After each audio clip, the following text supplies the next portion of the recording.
भूतिया गांव 2028 मृत आत्माओं की पुकार। साल 2028। टेक्नोलॉजी ने इंसानों की जिंदगी बदल दी थी, लेकिन कुछ जगह ऐसी थी जहां वक्त थम गया था। ऐसी ही एक जगह थी कालापुर, एक सुनसान डरावना गांव जो पिछले 50 सालों से वीरान पड़ा था। लोग कहते थे कि वहां रात के समय अजीब सी चीखें सुनाई देती थी। हवा में अजीब सी सरसराहट होती थी, जैसे कोई अनदेखी शक्ति हर कदम पर निगरानी कर रही हो। कहानी की शुरुआत। राहुल एक मशहूर व्लॉगर था।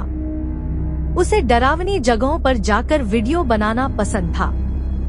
उसकी हिम्मत की वजह से उसके चैनल पर लाखों फॉलोअर्स थे। एक दिन उसे एक रहस्यमयी मेल मिला। अगर सच में हिम्मत है तो कालापुर जाओ, वहां वो इंतजार कर रही है। राहुल ने यह चुनौती स्वीकार कर ली। अपने 3 दोस्तों अंजलि, समीर और विक्रम के साथ वह कैमरा लेकर उस भूतिया गांव की ओर निकल पड़ा। गांव में कदम रखते ही जैसे ही उन्होंने कालापुर में कदम रखा, सब कुछ अचानक बदल गया। चारों तरफ घना कोहरा, पेड़ों से गिरती सूखी पत्तियां और एक अजीब सी खामोशी, जैसे पूरी कायनात उनकी हर हरकत पर नजर रख रही हो। राहुल ने कैमरा ऑन किया, लेकिन स्क्रीन पर सिर्फ धुंधली परछाइयां दिखने लगी। तभी अचानक अंजलि ने एक टूटी हुई हवेली की ओर इशारा किया। वो देखो, वहाँ कोई खड़ा है। हवेली का रहस्य। हवेली के अंदर अंधेरा गहरा था। दीवारों पर खून के निशान थे और हर कोने से एक सड़ी हुई बदबू आ रही थी।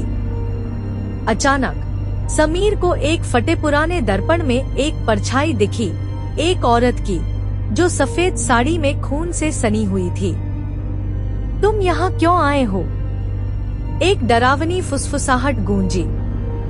सभी ने पलट कर देखा, लेकिन वहाँ कोई नहीं था।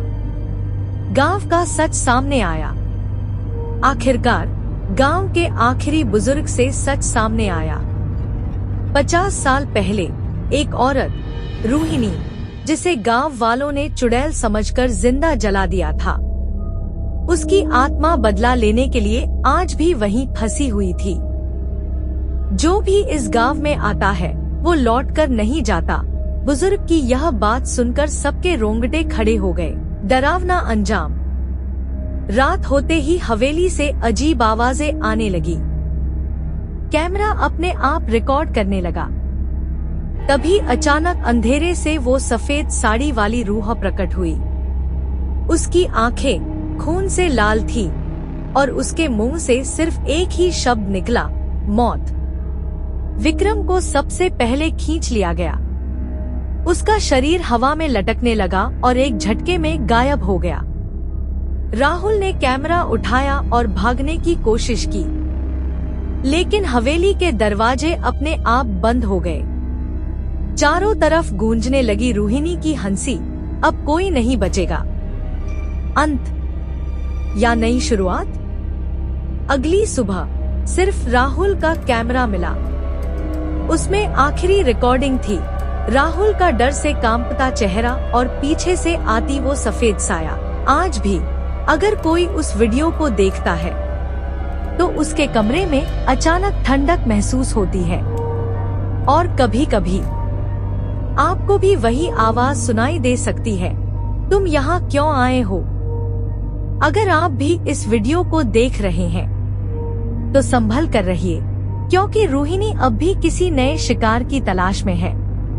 अगर आपने अब तक चैनल को सब्सक्राइब नहीं किया है तो जल्दी करें, वरना अगला शिकार आप भी हो सकते हैं। कैसी लगी ये डरावनी कहानी? Should I write more like this for your channel?